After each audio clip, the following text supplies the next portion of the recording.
Buenas tardes a todas y a todos. Les damos la bienvenida una vez más a este entrenamiento continuo denominado México contra el COVID. El día de hoy tenemos la fortuna de presentar a dos médicos especialistas en el área de otorrinolaringología. Su presentación va a estar dividida en dos partes. Entonces, primero voy a presentar al doctor Rogelio Chaboya Magaña. Él es médico cirujano con especialidad en otorrinolaringología, egresado de la Facultad de Medicina de Sevilla, España. El doctor tiene una amplia trayectoria laboral como especialista en el Hospital General de México, en el servicio de otorrinolaringología y cirugía de cabeza y cuello, y actualmente es secretario académico de la División de Estudios de Posgrado de la Facultad de Medicina de la UNAM. Doctor Rogelio, le damos la bienvenida, le agradecemos mucho su participación. Sabemos que usted es un colaborador permanente acá con el INSABI, nos da mucho gusto recibirlo y pues le cedemos los micrófonos. Muy buenas tardes. Buenas tardes a todos ustedes, maestra González, y a todo el equipo que trabaja en algo de lo más importante, que es la educación continua en el INSABI, que es una época muy importante, y con mucho gusto aceptamos su gentil invitación y esperamos, tanto el doctor Jorge Moisés como su servidor, que llenemos las expectativas de los asistentes, que veo que son ya 470 asistentes, y pues agradecemos a todos su tiempo que nos permitan compartir con ustedes. Fundamentalmente vamos a hablar algo que probablemente se ha repetido mucho, pero vamos a querer darle un enfoque relacionado con la especialidad de otorrinolaringología, pero dirigida al médico de primer contacto. Ese es el objetivo que nos pidieron y esperemos que podamos lograr las expectativas.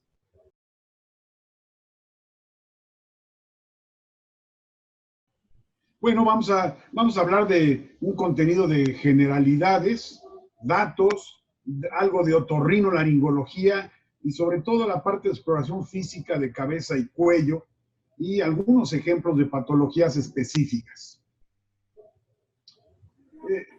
A mí algo que siempre me llama mucho la atención y creo yo que es muy importante es tener muy presente el concepto de las atenciones en medicina, sobre todo en el país. Una gran parte, diríamos que la mayoría de nuestros pacientes van a acudir a la atención primaria y es el punto de contacto esencial que las personas tienen con los servicios de salud y se espera que se cumpla con distintas características.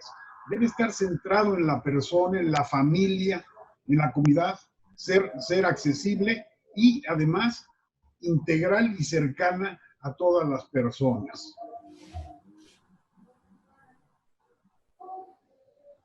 Entonces, nuestros médicos de primer contacto, pues yo diría que son la base de la pirámide.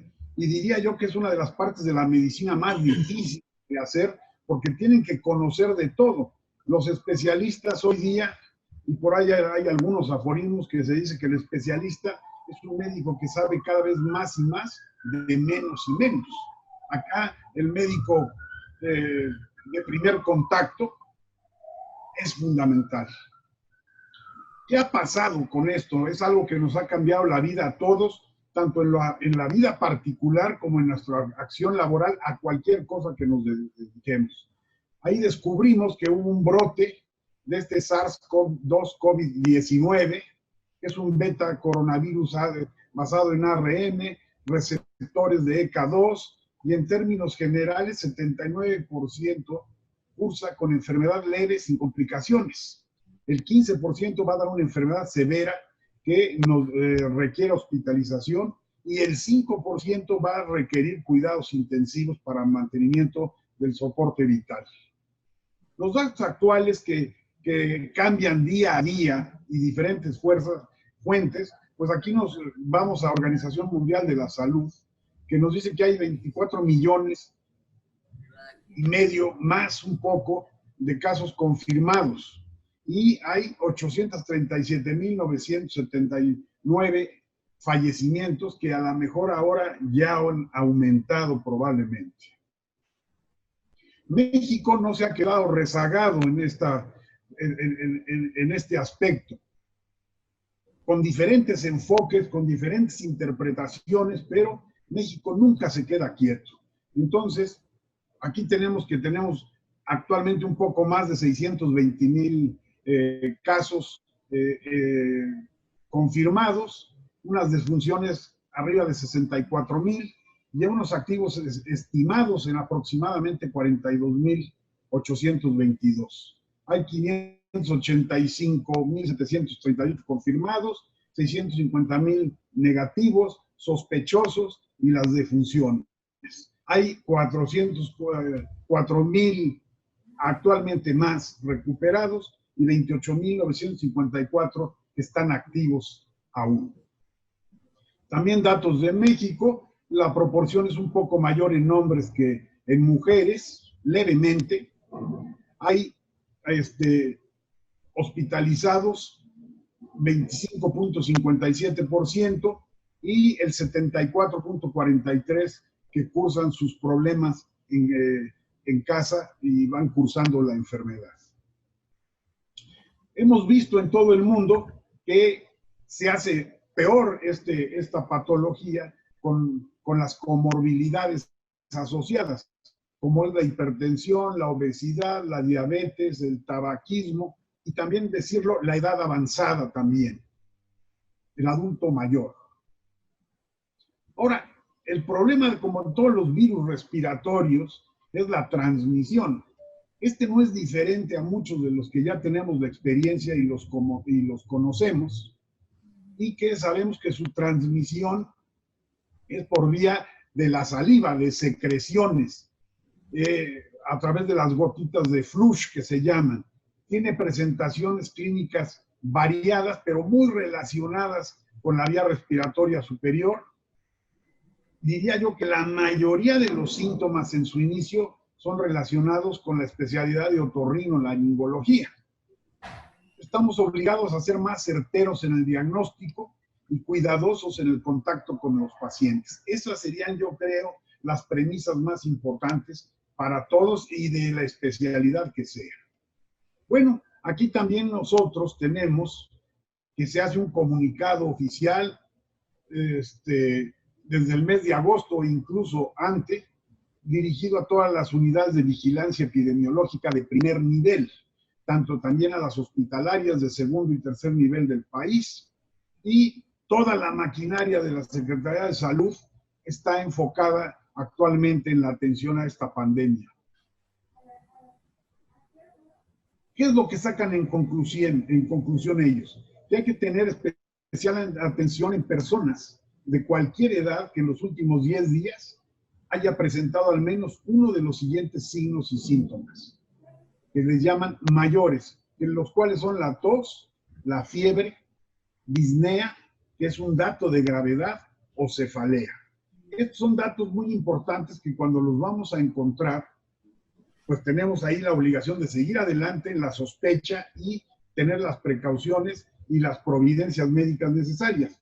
Pero no es raro que también se acompañen de los siguientes signos y síntomas que les llaman menores, pero que son muy constantes, como pueden ser las mialgias y artralgias, el ataque al estado general, diríamos que la astenia y la dinamia, dificultad para hacer las labores, dolor a la deglución, escalofríos, dolores torácicos y la clásica rinorrea. Un factor importante que se ha descubierto con este tipo de virus es la presencia de la anosmia y la disgeusia, que son específicamente alteraciones en la función de la olfacción y alteraciones en el gusto. Todos sabemos que para que haya el gusto normal tiene que estar íntegra la olfacción, porque es un binomio que trabaja en conjunto. Cuando hay anosmias como tales, que es anosmia, quiere decir que se va el olfato, tampoco se percibe el gusto. Entonces puede haber diferentes grados, pero ya sería hiposmia, y las disgeusias. Cuando no hay ningún sabor, también se llama ageusia. Hay también los problemas que atacan a inflaman a la conjuntiva. Y en menores de 5 años reportan la irritabilidad que puede sustituir a la cefalea, o probablemente los pequeñitos pues a lo mejor no saben de qué quejarse, que es a veces muy complicado. Y esta definición pues la tenemos a partir del 25 de agosto del presente año, pero yo diría que desde antes en el mundo esto es lo que ha circulado. Las diferentes campañas, como podemos ver que se han hecho oficiales, es esto que se me hace muy interesante, que es cuándo debe acudir una persona a recibir una atención médica. Y entonces dan los datos que lo deben de sospechar cuando presenta al menos 2 de los siguientes síntomas: la tos, la fiebre, la cefalea. Y luego los otros que son acompañantes. Ya cualquiera de estos, la temperatura, malestar general, etcétera, nos obligan a pensar en un diagnóstico por lo menos de exclusión. Ahora, ¿qué pasa con la otorrinolaringología? A veces la otorrinolaringología no se percibe en su dimensión por los demás especialistas y por algunos médicos generales, pero si lo vemos desde el punto de vista de cantidad de consulta, ¿de qué nos enfermamos? Aquí hay una tabla que publicó el IMSS. ¿Cuáles son las principales causas de consulta que en un momento dado representan más de 67 millones? Y aquí podemos ver que de faringitis aguda, pues vimos 4.384.000, de rinofaringitis 3,5 millones, infecciones agudas de vías respiratorias superiores, etc. Entonces, hay una gran parte, sobre todo en algunas épocas en el invierno, que la demanda de consulta va a tener que ver con la vía respiratoria superior. De ahí la importancia que los médicos de primer contacto, pues no es ninguna cosa novedosa, que se les va a cargar más la consulta en algunas épocas, y sobre todo ahora que tenemos que tener más cuidado en el área de otorrinolaringología, en la parte de faringe y nariz y oídos fundamentalmente. Aquí hay otro estudio también del Estado de México, donde está la faringitis, la amigdalitis, la rinofaringitis, entre las 4 primeras causas de consulta de demanda de atención médica en las unidades. Ahora, también ahora con este problema, nos hemos dado cuenta que la evolución pues también va a ir atacando no solo a la población en general, pero una vez que ya reciben atención médica, en publicaciones internacionales, un porcentaje importante, como lo ven aquí ustedes, hay 40 casos que van a padecer los trabajadores de la salud. Y esto hay que hacer hincapié, ¿para qué? Para protegernos lo mejor que podamos. Y no me voy a referir precisamente a las áreas de atención COVID, me voy a referir a las áreas de atención de primer contacto. ¿Qué es lo que hemos visto que en el mundo ha tenido una gran relevancia? Es el triage respiratorio en atención primaria.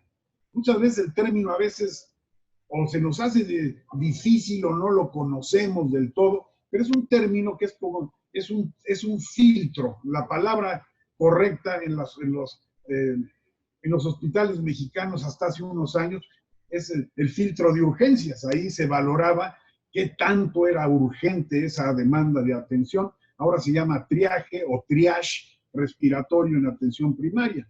Y su objetivo es indicar a pacientes con signos y síntomas de enfermedad respiratoria con sospecha de COVID-19 en la atención de primer contacto, tanto en primero y segundo nivel.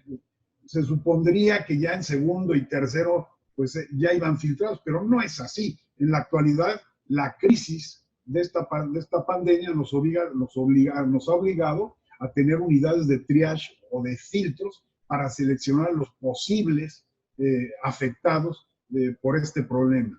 Y esto tiene la finalidad de disminuir el riesgo de contagio y sobre todo el tiempo de espera en la atención, y así derivar a los que lo requieran con mayor prontitud a las áreas que correspondan para identificación y para la confirmación del diagnóstico. Entonces también aquí hay varios Por ejemplo, la Sociedad Española de Otorrino, que es muy similar, dice que se realizará a todos los pacientes antes de la consulta mediante un cuestionario. Y ahí se pregunta sobre todo si estuvo el paciente en contacto con una persona con diagnóstico confirmado, no sospechoso, en zonas con riesgo epidemiológico alto. Y luego ya vienen lo mismo que decimos también aquí en México, de la fiebre, la tos, disminución del olfato, si todas las respuestas son no, y el paciente va a entrar directamente a la consulta. Pero si responde que sí, deberá colocarse una mascarilla quirúrgica al paciente y pondrá el motivo de consulta otorrinolaringológica. Si el paciente en esas circunstancias no requiere la atención y no es algo de urgencia, pues se difiere la consulta. Eso es allá. Aquí funcionamos un poco diferente. Aquí generalmente no negamos las consultas. Y aquí está lo que hizo México con el triage respiratorio en atención primaria, que no es otra cosa más que lo mismo, pero también se hace un cuestionario. Aquí lo ven ustedes, la fecha de elaboración, los datos generales del paciente, la edad, que ahí mismo es importante, también se repite la fecha de nacimiento. Por un lado están los datos primarios sospechosos, la dificultad para respirar, dolor torácico, fiebre, cefalea y tos. Y aquí lo tenemos en rojo, que está bien elaborado el cuestionario, que ya requiere una atención por parte de urgencias. Y si tenemos aquí fiebre, dolor de cabeza moderada, alta, grave o grave, ya se atención por área COVID-19 para que se seleccione si sí o si no. Y luego vienen los síntomas complementarios y las comorbilidades. Entonces, es un cuestionario simple, pero bastante bien hecho, que si lo seguimos, nos va a dar una orientación para prestar la atención primaria. Se debe tener la preparación de la consulta. Se advertirá mediante carteles que no se permiten acompañantes, salvo si la edad o el estado del paciente lo precisan. Eso es lo ideal que debe de suceder. Igual, si incluso en los centros comerciales, cuando se reabrieron en una primera instancia, pues siempre la admisión a una sola persona. Establecer la distancia segura en la sala de espera por medios físicos. O sea, no permitir el contacto muy directo ni contiguo. Tratar de optimizar los tiempos de atención médica para que no haya aglomeración en la consulta. Se debe de disponer forzosamente de un material de protección para todo el personal que esté ahí, tanto médicos como enfermería, como equipos auxiliares, intendencias, secretariales, etcétera. Tienen que estar protegidos con sus guantes, mascarillas, solución alcohólica, geles, materiales de limpieza y desinfección. Disponer la silla del paciente lo más lejos del personal sanitario. Del médico, pues va a ser un poquito difícil hacerlo porque nosotros nos tenemos que acercar. Durante las exploraciones en la consulta, los medicamentos tópicos se aplicarán de forma más segura usando algodones. ¿Por qué? Porque en otorrinolaringología a veces necesitamos aplicar aerosoles para hacer exámenes de la nariz con vasoconstricción, que son gotas nasales, y a veces también anestésicos a la faringe. Entonces, se prefiere, dentro de lo posible, aunque en la atención primaria no sea tan común, no usar aerosoles en la vía aérea del paciente. Tenemos instalaciones adecuadas, se han hecho unos esfuerzos grandes en el país para que podamos tener incluso unidades provisionales donde se empiece a dar la atención médica. Tenemos los triage también establecidos y probablemente muchos de los asistentes tengan que laborar ahí, tanto en la parte gubernamental como en la asistencia privada. En los dos se puede y se debe de hacer. Ya es algo que yo lo comento con los compañeros médicos. Si lo hacen en los supermercados pintando líneas, pues más obligación tenemos nosotros de que cuidemos las distancias y los recintos para que no haya una aglomeración en un momento dado. El otorrino, pero pues es el médico de primer contacto, como estamos hablando, pues tienen un alto riesgo de contagio en la exploración del área otorrino-laringológica y de cabeza y cuello. Es lo más deseable el uso de las, ahora llamamos EPP, que es el equipo de protección personal, tener el ambiente controlado y las medidas de higiene establecidas por la Secretaría de Salud. Entonces, no solo los otorrinos revisan cabeza y cuello, yo diría que todos los médicos de atención primaria tienen que ver la cabeza y el cuello a fuerza. Precauciones que son estándares. Son un conjunto de prácticas que son aplicadas en el cuidado del paciente respecto al estatus infeccioso, ya sea sospechoso o confirmado en cualquier sitio a donde se prestan los servicios de salud. O sea, las precauciones no solamente van a hablar sobre los equipos, que son muy importantes, pero una parte importante que es lo que no cuesta dinero y a lo mejor lo que más es importante es lo que nosotros sepamos que debemos de hacer. ¿Cuáles son esas precauciones?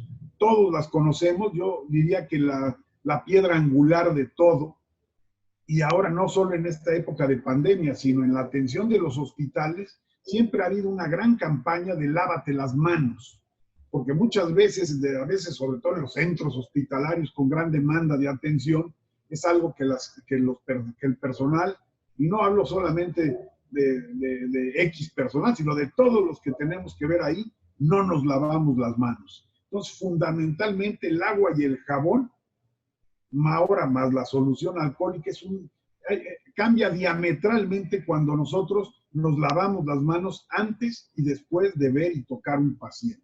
Eso es fundamental, y si yo tuviera que dejar un legado en esta presentación, es que hubiera la higiene de manos entre paciente y paciente. Ahora, desde luego, pues tenemos que protegernos nosotros, porque suponemos que no vamos a estar contaminados, se supone. Entonces tenemos que utilizar el equipo de protección personal según la evaluación de riesgos, como las caretas, esto que es educación simplemente.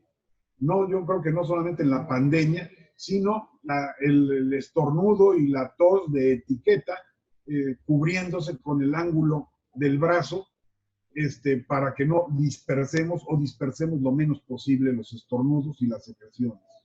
Las prácticas de inyección seguras, también con la higiene, esterilizar nuestros equipos lo mejor posible, y la limpieza ambiental, que también es fundamental, que tengamos un ambiente limpio, lo más libre de polvo y de basura, como yo le digo, macroscópica, y una buena trapeada con elementos antisépticos y clorados fundamentalmente.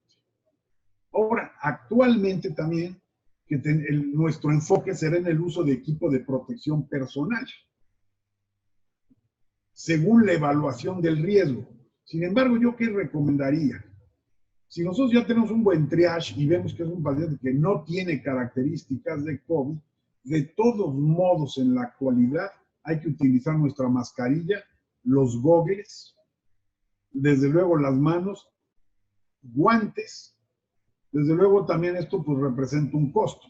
Y desde luego las batas, ahí probablemente si tuviéramos la posibilidad de tenerlos, siempre sería bueno utilizarlos en nuestra jornada de trabajo y posteriormente cambiarla.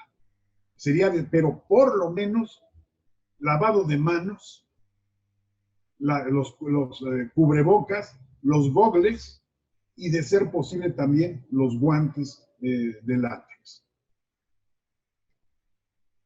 La higiene debe de realizarse siempre a pesar del uso de los demás elementos. Reemplazar y retirar, si es necesario, cualquier pieza dañada o rota del equipo de protección personal reutilizable, tan pronto como se da cuenta de que no está en pleno funcionamiento.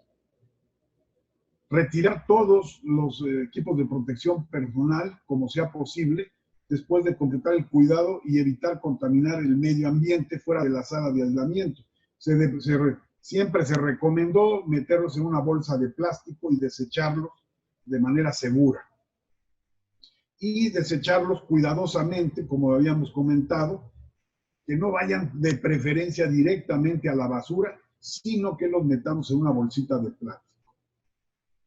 Guantes son esenciales de protección personal. Algunas veces no es necesario que sean estériles, porque no vamos a hacer un procedimiento armado, pero sí nos van a dar protección a nosotros y al paciente, ya que si no son estériles, por lo menos sí están limpios y además evitan el contacto directo, porque algunas veces tenemos que palpar la cavidad oral, etcétera, y esto nos da una buena protección. Las batas son deseables, son indispensables en áreas que en un momento dado sí se consideran ya contaminadas, y siempre son deseables los goggles y las mascarillas para protegernos del... si vemos el área de cabeza y cuello, con mucha frecuencia el paciente nos tose o nos escupe al ver, sobre todo los niños. Que sean buenos, de la N95, sobre todo en los pacientes que vamos a ver, que vamos a explorar la garganta o la laringe. Y las máscaras médicas también pueden ser, aunque no sean tan sofisticadas como las de alta resistencia, pero ya en la actualidad todos sabemos que es muy importante, no solamente en la atención del paciente, sino siempre usar nuestras mascarillas cuando estemos en la calle o en los centros comerciales, etc. Bueno, aquí se hace una pequeña mención, y que es más bien internacional, que dice que la higiene de manos, pues desde luego está en todos lados, y la mascarilla médica en el triage. Ya después, en la toma de muestras para diagnósticos, pues prácticamente se tienen que utilizar respiradores y todo el equipo de protección, y casos sospechosos o confirmados de COVID, podemos tener una mascarilla médica, pero todo lo demás es muy importante. Y en los sospechosos y confirmados, pues hay que utilizar todo el equipo de máxima protección. El personal de consulta debe tener la mascarilla y guantes desde el inicio de la actividad. En pacientes no sospechosos, la exploración de vía aérea se debe realizar con medidas de protección básicas, pero recomendando el uso de bata desechable, mascarilla y guantes. De ser posible, careta también. ¿Por qué? Porque eso es una primera barrera. A veces para el otorrinolaringólogo es complicado porque nosotros, como lo veremos más adelante, requerimos de lámparas para la iluminación. Aquí, pues, en pacientes con infección posible, probable o confirmada, la exploración no instrumental de vía aérea debe realizarse llevando un equipo de protección completo. Ahora, volviendo ya al tema, los síntomas, la fiebre está presente en el 82% de los casos, la tos en el 61.7%, malestar general, fatiga en el 44% y la disnea en el 41% de los casos. En lo que se refiere a la vía aérea superior, hay dolor de garganta o faringodinia, también en el 12.4%.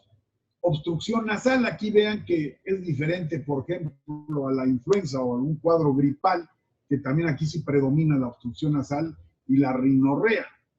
La anosmia, fíjense ustedes aquí, algunos lo ponen hasta en el 88% de los casos. Hay variables. Yo diría que no es tanto lo que hemos visto aquí en población mexicana, pero sí hemos encontrado que estos casos de anosmia y alteración del olfato puede llegar hasta el 40 o 45%.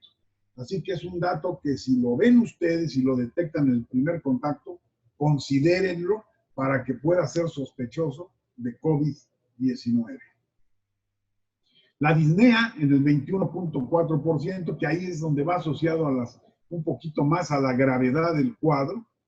Malestar 15.6%, la cefalea 11.4%, náusea, vómito en el 6.8%.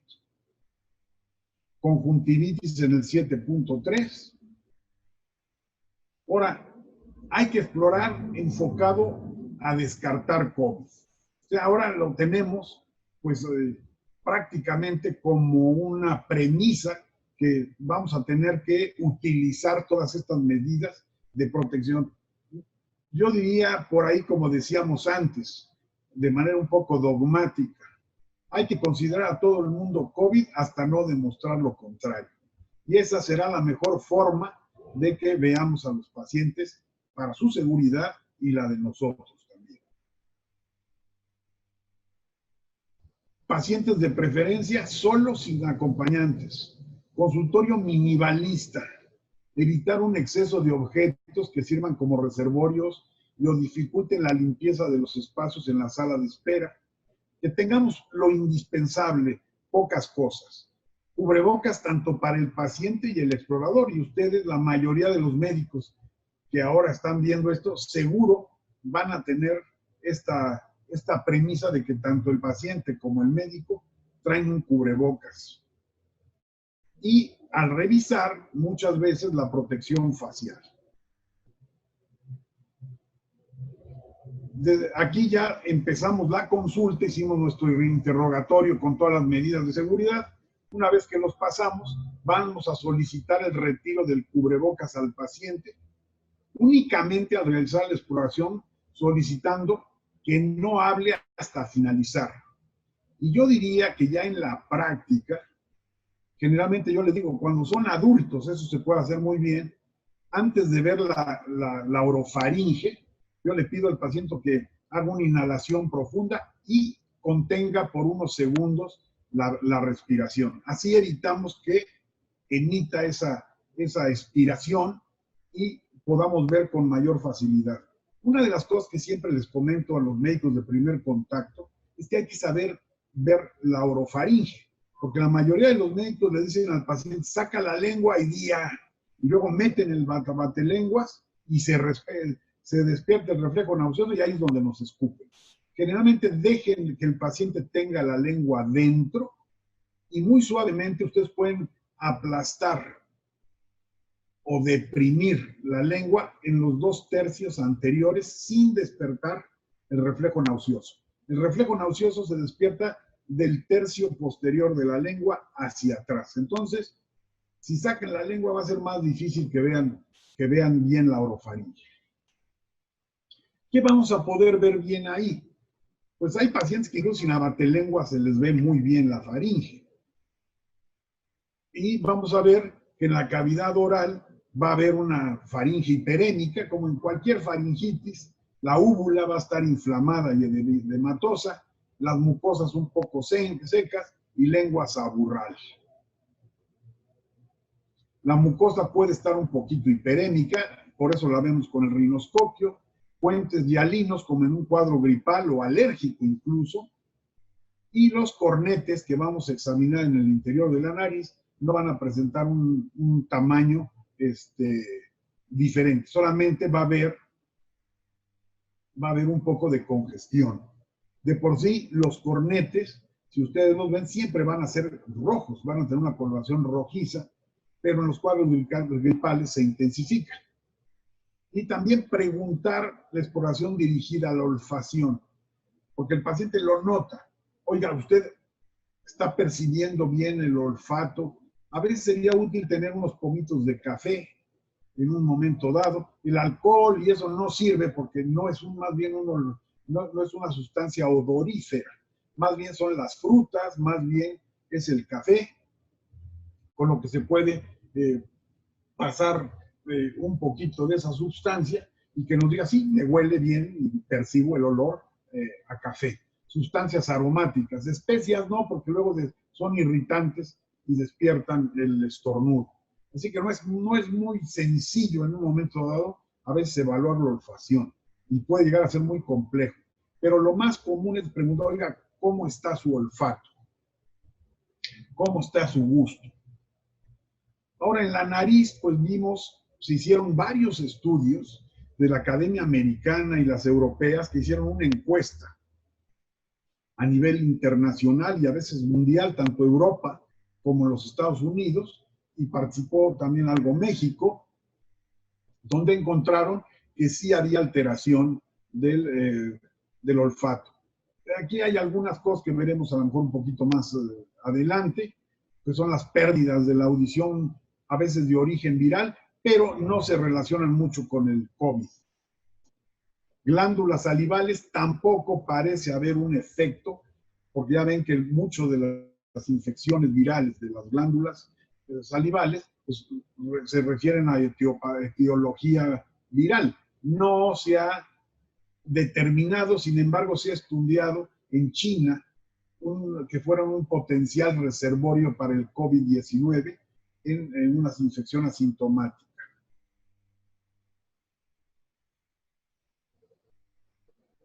El oído lo tenemos normal, su exploración tampoco va a tener grandes variables en ese sentido. Aquí está otro estudio del COVID-19 que sin embargo no han llegado a ser tan contundentes. Hay que tener en cuenta que es una patología relativamente nueva, entre comillas, que pudiera ser un reservorio que se guardara en la saliva. Y aquí hay algunos otros de parotiditis relacionados con probable COVID.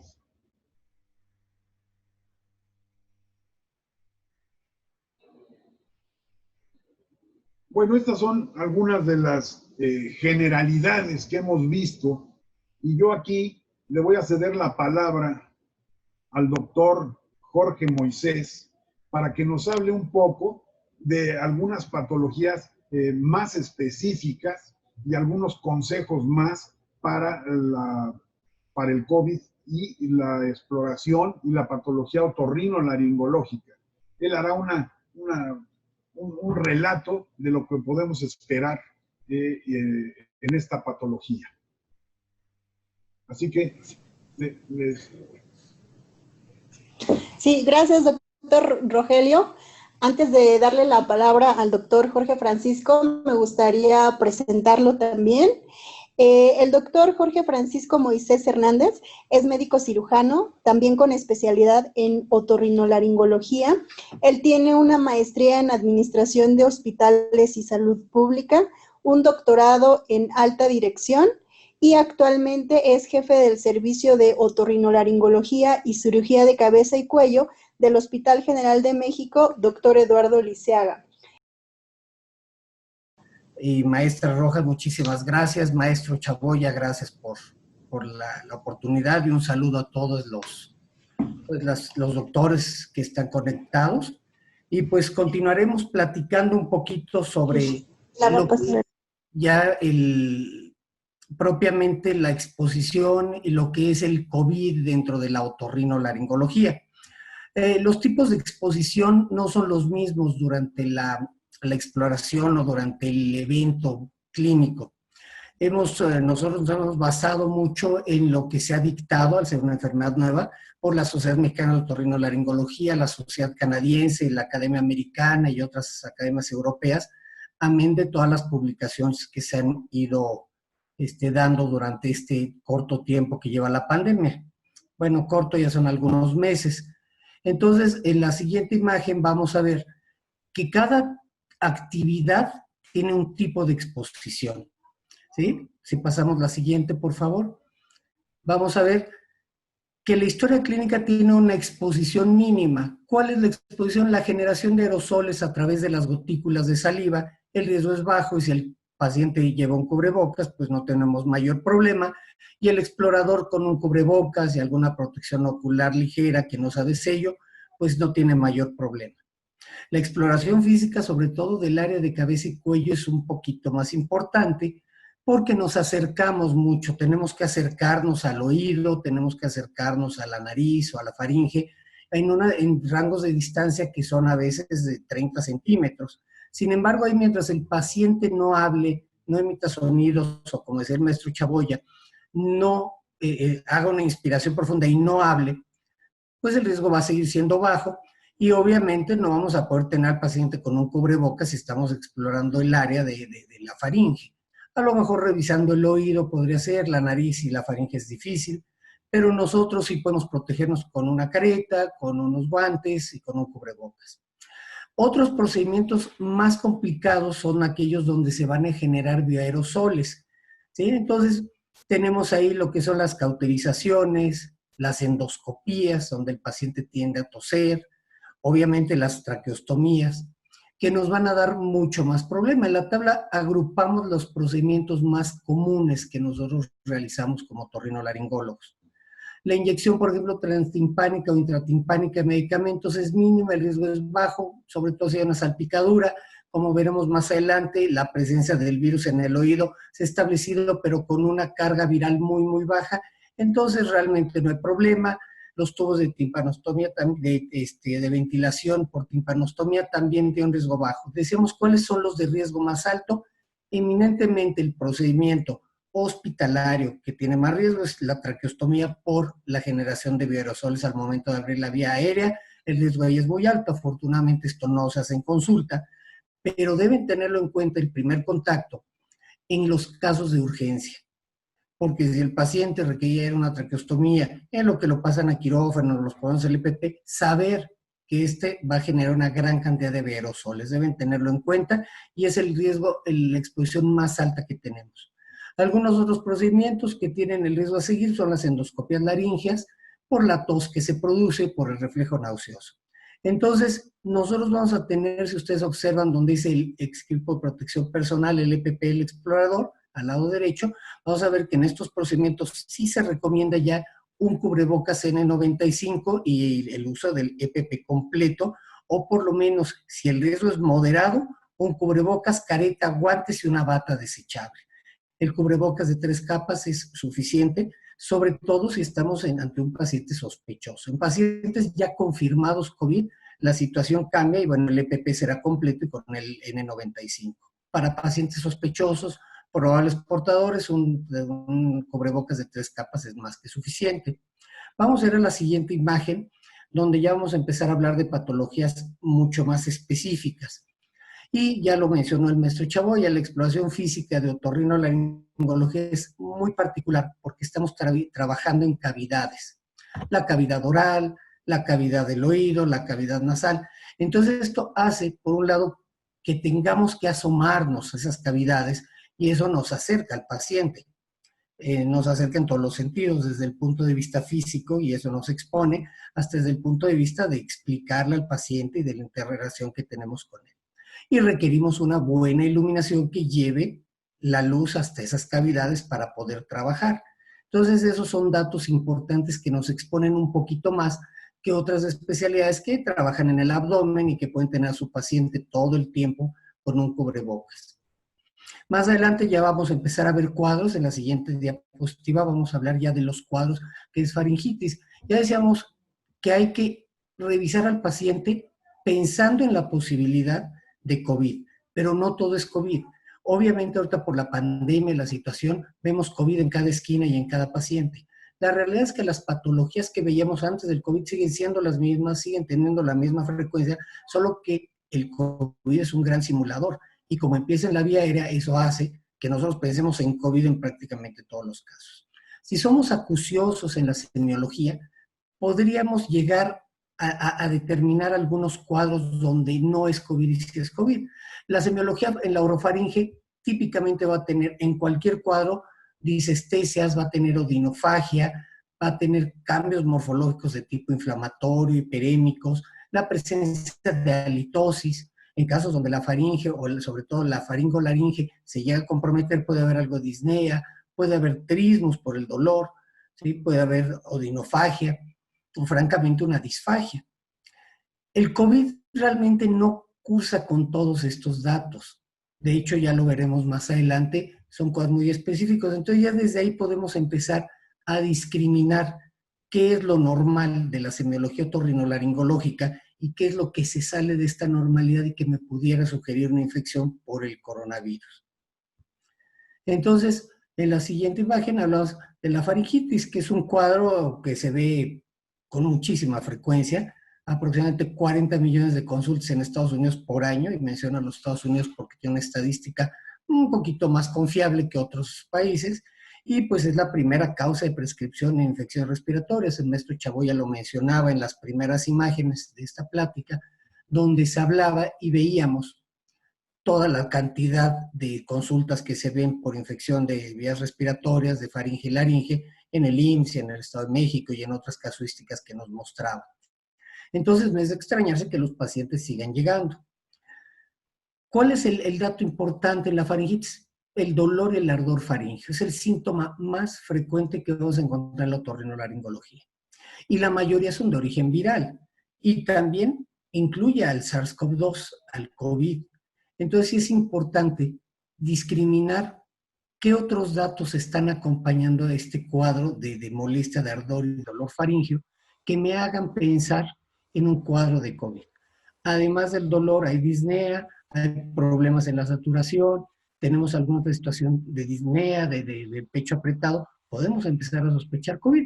Si el cuadro empieza nada más con el dolor, el ardor, la molestia, la disfagia, la fiebre que puede llegar a ser febrícula, una fiebre no muy elevada, seguramente es un cuadro faríngeo sin mayor problema. Y lo más importante aquí, la automedicación debe ser abolida.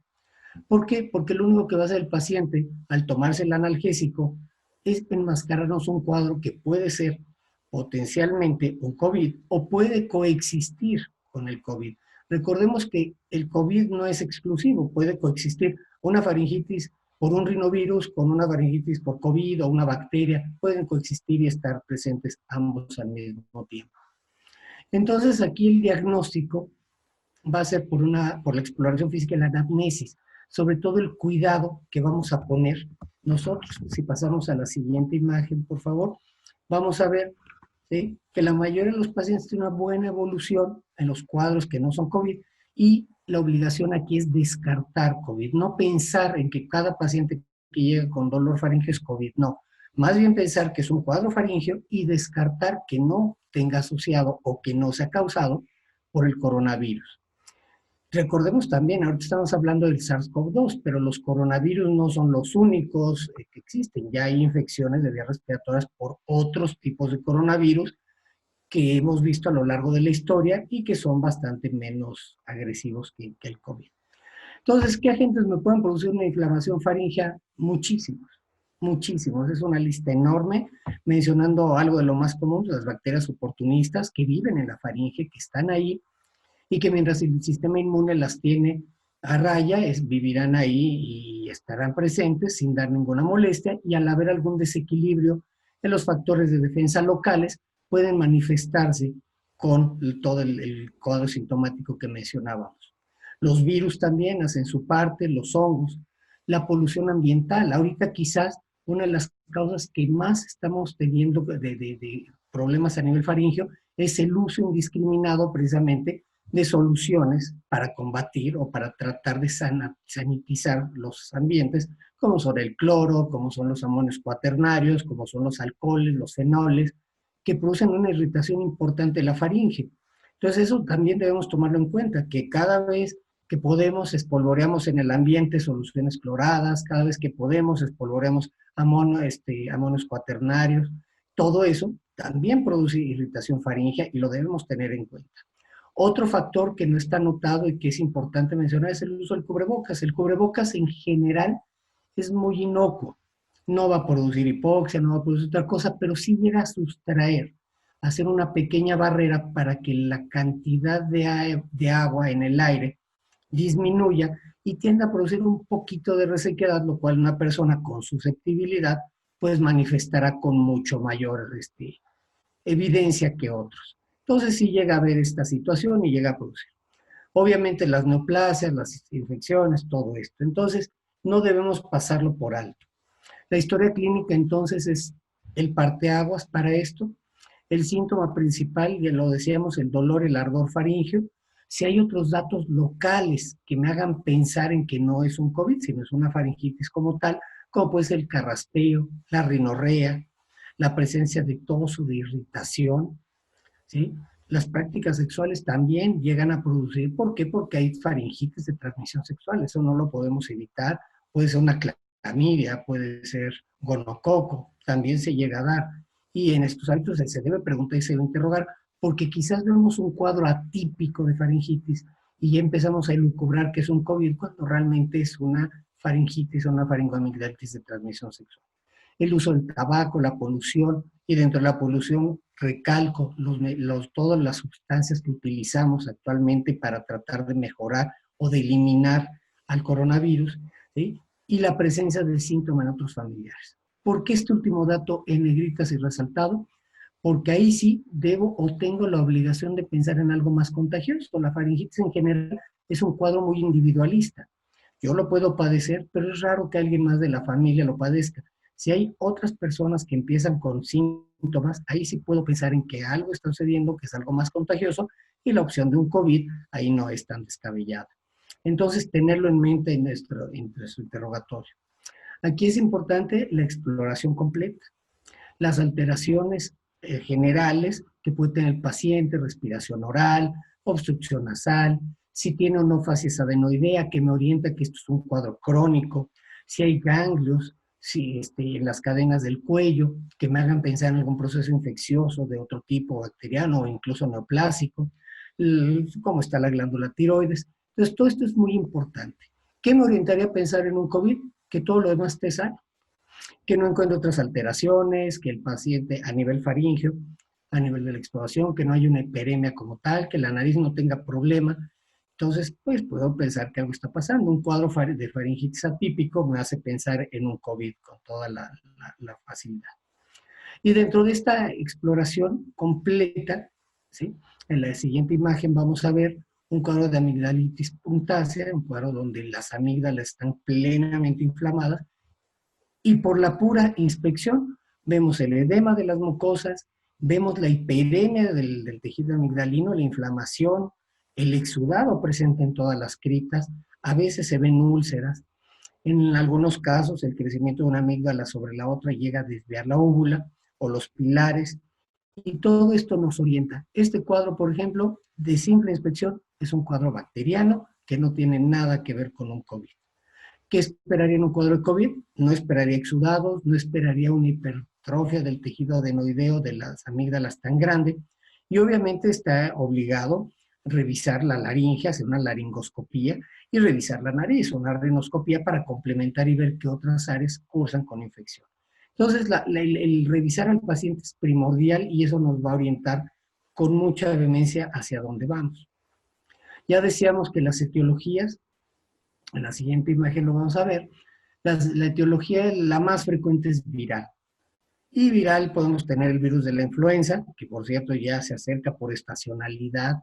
Recordemos que todos los virus tienen cierta estacionalidad, sobre todo el de la influenza, y ya vienen los meses más fríos y todo esto, entonces es importante tenerlo en mente. El de la parainfluenza, los rinovirus, los adenovirus, el sincicial respiratorio, y algunas otras variedades no COVID del coronavirus, que ya existen y ya daban problemas desde antes, aunque no con tanto. Entonces, todas estas son las causas más importantes. Ya decíamos en la siguiente imagen, las zonas de afección, los picornavirus también, y más o menos a 33 grados crecen un poquito mejor, la temperatura de la rinofaringe es un poquito más fría que el resto del organismo por el paso de aire, entonces tienen ahí ese factor que les ayuda a crecer. En el coronavirus aún no se ha comprobado.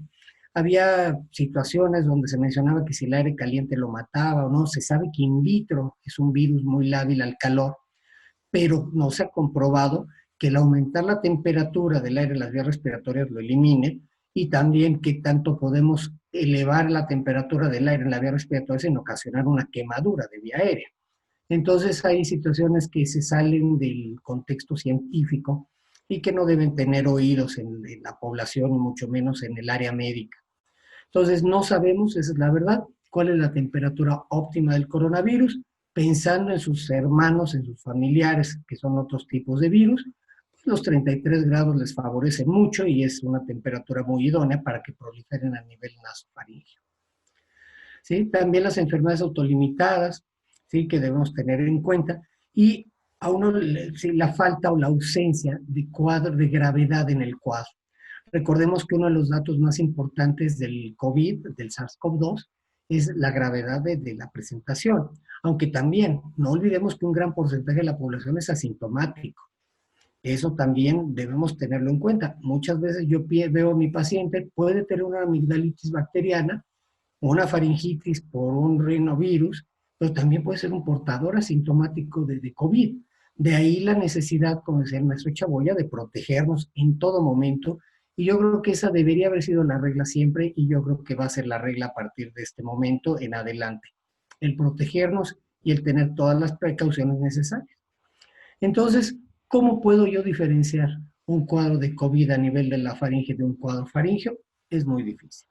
La clínica es lo mejor, las imágenes, aquí estamos viendo, por ejemplo, una faringitis estreptocócica, también bacteriana, y vean el cuadro inflamatorio tan importante como se ve la úvula edematosa, los puntitos y las petequias en el paladar, el tejido amigdalino completamente inflamado, y recordemos que pues, la fiebre reumática es producida por el estreptococo metamolítico del grupo A de Landsfield, podemos tener otros gérmenes con el Streptococcus pneumoniae, los del grupo C, y todos estos. Y a simple vista los podemos ver. Hay criterios y hay tablas para poder hacer el diagnóstico de faringitis estreptocócica por beta hemolítico del grupo A. Y esto es importante pensando en aquellos pacientes que pueden llegar a desarrollar una fiebre reumática. Entonces, eso no ha cambiado. La presencia de exudado amigdalino que no lo da el COVID, las adenopatías cervicales anteriores dolorosas que tampoco las da el COVID, o por lo menos no se ha visto de una manera frecuente y constante en los cuadros de COVID. La fiebre, por ejemplo, ese sería un dato que se comparten entre un cuadro estreptocócico y un COVID, ¿sí? Y las edades de presentación. Ahí el COVID y los cuadros de estreptococia pueden presentarse en cualquier momento. Y dependiendo de la puntuación podemos o no integrar si este paciente tiene o no criterios para tratamientos o para referir al especialista por un cuadro de estreptococia de beta hemolítico. Entonces, es importante aquí tener en cuenta esas variables para no poder confundirlo con un cuadro de COVID a la primera. Y el tratamiento, pues lo vamos a dar enfocado a lo que estamos sospechando. ¿Qué vamos a hacer? Tanto en un cuadro de COVID, como en un cuadro por rinovirus, como en un cuadro por coronavirus, como en un cuadro de adenovirus. Tratamiento sintomático. Eso es lo mejor.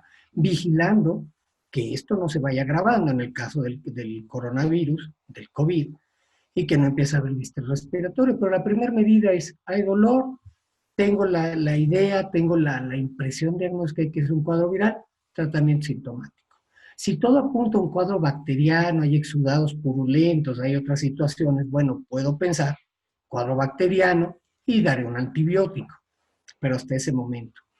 No hay evidencia científica fehaciente hasta este momento que me diga que el darle antibiótico al COVID lo va a matar. Se ha hablado mucho de la citromicina, se usa, pero pues no es lo más adecuado y lo más correcto porque le falta esta evidencia científica. Quizás para tratar de subsanar un poquito, de curarnos en salud lo hacemos, pero no es lo adecuado. Entonces, lo importante, recalcando este highlight, es tratamiento orientado a la etiología sospechada. ¿De acuerdo? Entonces, ahora sí, hablemos un poquito de la nariz. ¿Qué ocurre en la nariz? Todos los cuadros a nivel nasal me van a dar obstrucción nasal, me van a dar rinorrea y algunos otros acompañantes, que pueden ser dolor, puede haber epistaxis, alteraciones en el olfato, disosmias, que pueden llegar a la cacosmia, esa percepción de un olor fétido que no existe, o puede haber una cacosmia objetiva, donde se está produciendo un mal olor en la nariz, que es percibido por las personas que están alrededor, la presencia de cambios morfológicos, y aquí es importante la hiposmia y la anosmia. ¿Por qué?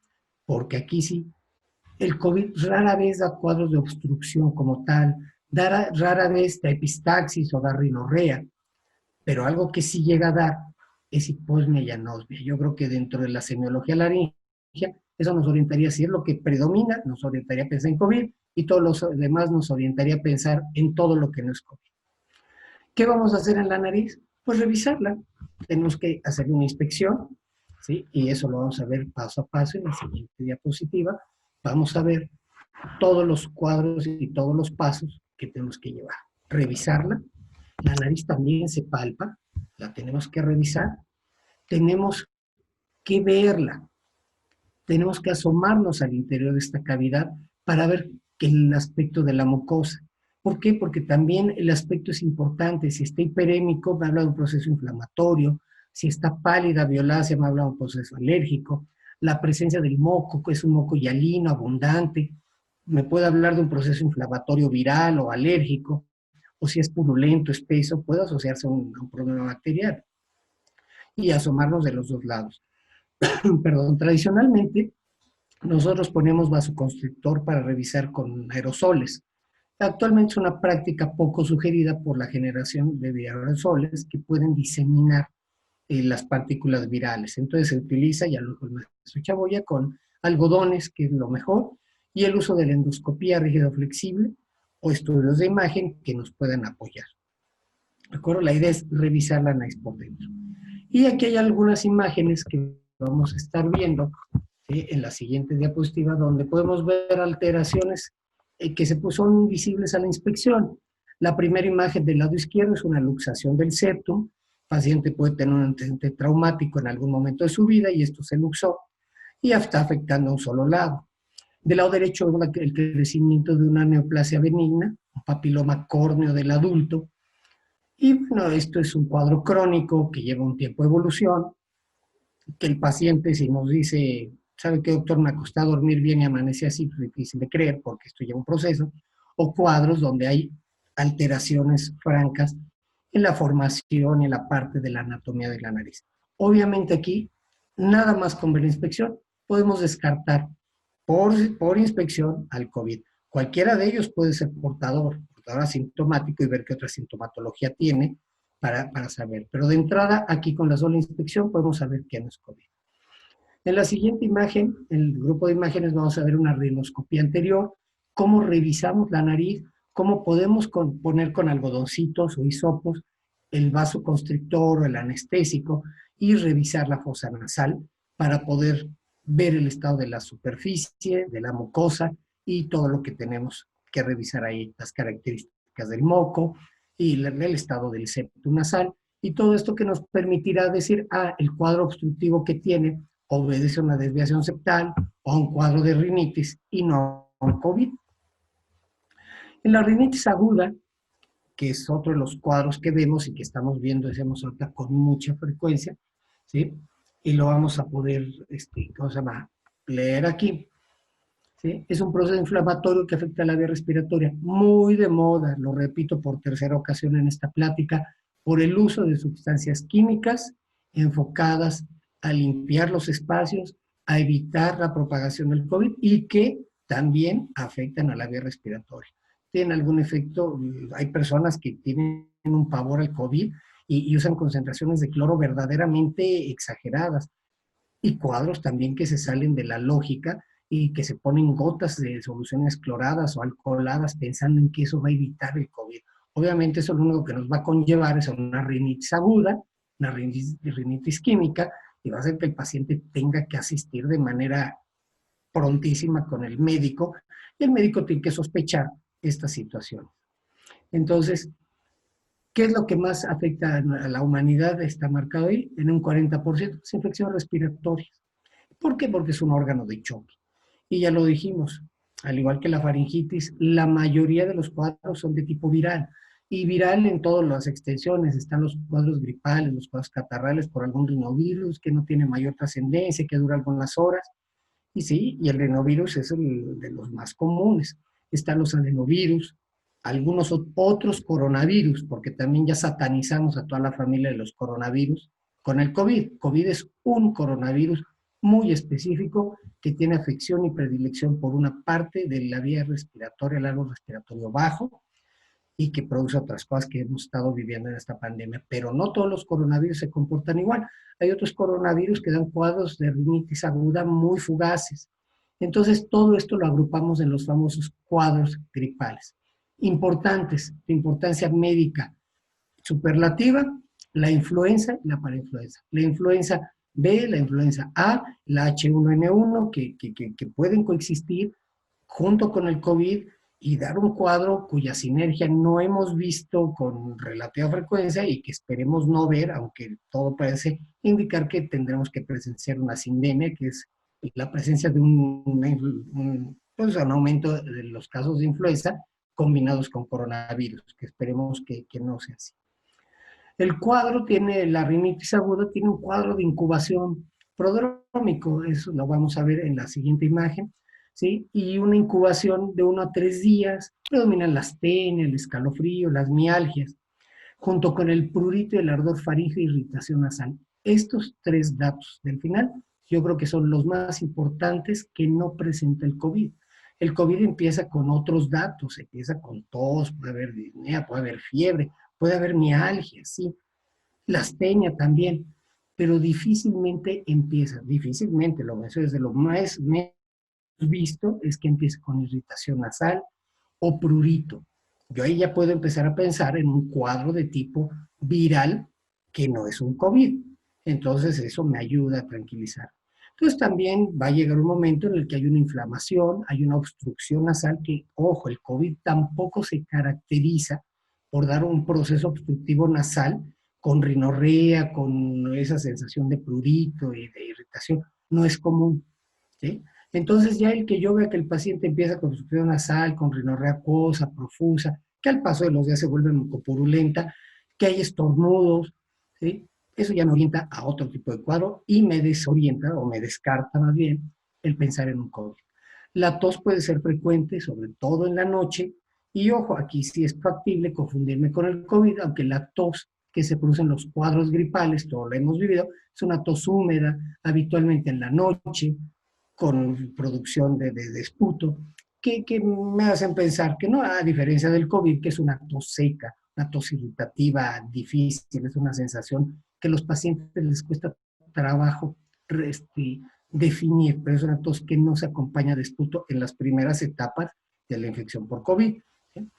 Y pues los trastornos del gusto y del olfato van a estar presentes en todos los cuadros nasales, estos no son la excepción, entonces aquí la diferencia puede radicar en que los cuadros de rinitis empiezan con el cortejo sintomático de obstrucción nasal, prurito, rinorrea, y tardíamente se establece la disosmia o la anosmia, y en el COVID parece que es de los primeros datos. Muchas series de pacientes en estudios a nivel del mundo reportan que el primer dato que reportaba el paciente antes de cualquier otro cortejo sintomático de COVID fue la anosmia, la disosmia o la disgeusia. Entonces ahí podríamos también establecer de manera clínica pues, esa diferencia, que el paciente empiece con anosmia y no tenga otro cuadro, a que haya empezado con un cuadro nasal y posteriormente la anosmia. Entonces eso es importante y la mayoría de los cuadros van a evolucionar entre 7 días y van a resolverse prácticamente solos con la ayuda de algún sintomático que nos permita sacarlo adelante. La rinitis aguda pues tiene complicaciones muy locales, como puede ser la afección a los senos paranasales.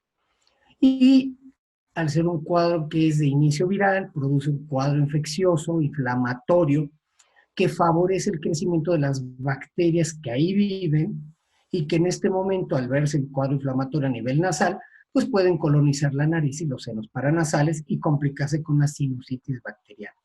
La mayoría de los cuadros sinusales inician con un cuadro viral.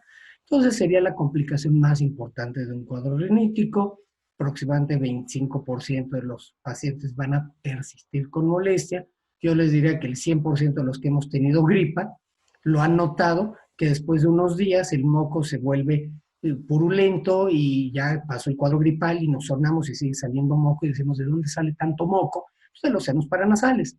Habitualmente esto se autolimita solo en un 25% de los casos que tienen alguna condición que perpetúa el cuadro infeccioso, va a prevalecer la permanencia del cuadro sinusal y eso va a hacer que tengan que acudir al segundo nivel de atención. Los demás pueden ser tratados en el primer nivel sin ningún problema.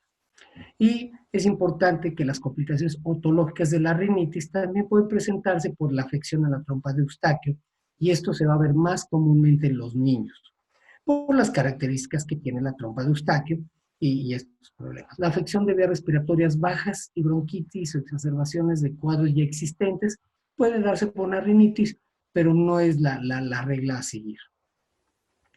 La rinosinusitis, tocando el tema, es la inflamación de la mucosa que recubre la nariz, como ya lo mencionamos en la rinitis, y los senos paranasales. En la siguiente imagen vamos a ver un cuadro donde estamos viendo a los senos paranasales inflamados, se ve todo el epitelio a comparación del lado izquierdo de la pantalla, donde se ve lo que sería el tejido sano, se ve el lado derecho con una inflamación que obstruye el drenaje de los senos paranasales, se estanca el moco, llegan las bacterias y pues tienen ahí un caldo de cultivo fabuloso para crecer y complicarse este cuadro rinítico con una rinosinusitis como la que tenemos aquí. Ya una vez establecido el cuadro de rinosinusitis, podemos ver por la duración que tenga si corresponde a un cuadro agudo que se va a resolver en menos de 4 semanas sin ningún problema, los cuadros subagudos que van de 4 a 12 semanas, y el paciente que ya vive con su rinosinusitis de más de 12 semanas, que ya es parte de su vida, pues será un paciente con un cuadro crónico. Hay pacientes que tienen cuadros agudos recurrentes. A lo largo del año se enferman muchas veces de cuadros agudos. Y están otros pacientes que tienen un cuadro crónico, que viven con él, es parte de su vida, pero dentro de esa cronicidad y de ese malestar que tienen todo el tiempo, tienen exacerbaciones. Entonces, esas serían las exacerbaciones o agudizaciones de un cuadro crónico. Todo esto corresponde a una sinusitis y, ojo, la sintomatología rinosinusal no tiene una asociación importante con los cuadros de COVID. Entonces, ahí lo podemos descartar. El seno paranasal tiene funciones que vamos a recordar rápidamente, que son 3 cámaras de fonoresonación, le dan el timbre a la voz, protegen un poquito al cerebro y la parte facial contra los traumatismos, son colchoncitos de aire. Tiene una función importantísima en el acondicionamiento del aire, sobre todo en lo que es la humedad, darle humedad y temperatura al aire que estamos respirando, y aligeran el peso del cráneo, lo cual nos permite pues, la bipedestación. Entonces son funciones que al verse un cuadro rinosinusal se van a ver afectadas y me van a afectar la resonancia y voy a tener una voz con rinolálica, gangosa. Voy a tener alteraciones en la humidificación, en el acondicionamiento del aire, y esto es parte de la sintomatología. Para que mi seno paranasal funcione, debo tener 3 componentes, que son los que se afectan en un cuadro infeccioso. Un óseo impermeable, que los hilos de la región trabajen y que el moco tenga las características fisiológicas óptimas para eliminar las partículas aerotransportadas. En la imagen podemos ver el ostium del seno maxilar y un instrumento metálico que se llama Sicker, que lo usamos para palpar y para ver que el ostium esté permeable. Entonces, estas son las situaciones que nos permiten evaluar a una buena función renosinusal. El que se tape el drenaje ostium del seno paranasal, pues nos va a dar muchos cambios que van a culminar en una rinosinusitis como tal. Hay retención de O2, disminuye el oxígeno en el seno paranasal, hay la presencia de un trasudado, no funcionan los hilos, el moco se estanca, el moco se produce muy viscoso. Entonces todo esto me va a dar la retención de secreciones espesas, y esto por un lado me da tranquilidad porque sé que esto no lo hace el COVID, pero por otro lado sé que el paciente tiene una rinosinusitis que va a requerir tratamiento y que la mayoría de los casos deben ser vistos por el médico de primer contacto, y solo aquellos casos crónicos, refractarios, que no ceden a tratamientos bien enfocados, van a requerir atención de segundo nivel. Las causas de la rinosinusitis: las infecciones de vías respiratorias altas, es lo más común, sobre todo virales; las infecciones dentales, sobre todo por contigüidad de los molares superiores; la presencia del clima frío y seco por 2 situaciones. Uno, el clima frío y seco evita el acondicionamiento adecuado del aire, le dificulta a la nariz mucho el darle humedad y temperatura, pero además en los climas fríos y en la temporada más fría del año es donde predominan los cuadros de infecciones de vías respiratorias de tipo viral. Entonces esta conjunción hace que en los climas fríos y secos se presenten más las desviaciones septales o los traumatismos nasales, que finalmente condicionan alteración con la desviación septal. La TC coanas o las alergias nos van a ser causas de rinosinusitis, y el establecer perfectamente esta condición causa-efecto pues no hace descartar la presencia de un COVID. Hay otras causas no tan frecuentes que se ven en la siguiente imagen, donde vemos la presencia de tumores nasales, como en esta imagen, donde se ve el tumor que está obstruyendo y que va a taponar y va a estancar el moco. El barotrauma nasal en aquellos aventureros que les gustan los deportes de alto riesgo, el paracaidismo, el buceo, y que hay cambios bruscos de presión que pueden favorecer la inflamación de los senos paranasales. los deportes acuáticos, por la presencia de agua y las soluciones que se usan para esterilizar, para desinfectar las albercas, que llegan al seno paranasal y lo inflaman, y el tabaquismo. Y el asma por el factor inflamatorio que conlleva toda la vía aérea. ¿Hay medicamentos que pueden favorecer un cuadro de rinosinusitis? Sí. Paradójicamente, el abuso de los vasoconstrictores me puede llevar a esta situación. ¿Por qué? Porque tiene un efecto de rebote. Entonces, tenerlo en cuenta que este tipo de medicamentos que en un inicio los usa el paciente para poder respirar, van a ir teniendo un fenómeno farmacológico de habituación, va a tener el famoso rebote y va a llegar un momento en el que por mucho que se ponga, va a estar el epitelio inflamado y congestionado. Entonces, es importante tenerlo en cuenta. ¿Qué espero encontrar en un paciente que tiene una rinosinusitis a diferencia de un paciente con COVID? El paciente con COVID prácticamente no va a encontrar nada en la nariz, a lo mejor un poquito de hiperemia, no más allá de eso. En el paciente con rinosinusitis voy a encontrar proceso obstructivo nasal porque los cornetes están grandes, están edematosos, están hiperémicos, hay rinorrea purulenta, ¿sí? Como se ve en esta imagen, un moco francamente purulento, la presencia del dolor facial, centrofacial, que desencadena algia, cefalalgia, la fiebre que no es tan alta con el COVID y el ataque al estado general y el nervio facial que son menos frecuentes. Entonces son cosas. Y también en la rinosinusitis tenemos criterios mayores y menores que nos van a permitir pues orientarnos a este cuadro. Están en pantalla los más comunes, los criterios mayores son los que me orientan más a pensar en una rinosinusitis y los menores son los que se pueden presentar con la rinosinusitis y con otras 1000 cosas más. Entonces, los mayores, el dolor o la sensación de presión centrofacial, ¿sí? La sensación de pesantez también centrofacial, no se ven en el COVID. La descarga retronasal, el moco purulento en la cadena nasal, no se ven en el COVID, entonces eso me orienta. Ahora decimos la hiposmia y la anosmia, si se presentan de manera tardía, junto con los otros síntomas o signos, pues me establecen que no es un cuadro de COVID, a diferencia que fueran los primeros datos. Y los criterios menores que están en pantalla también y que se pueden asociar o no directamente con cuadros como odontalgias, como el mismo COVID, etc.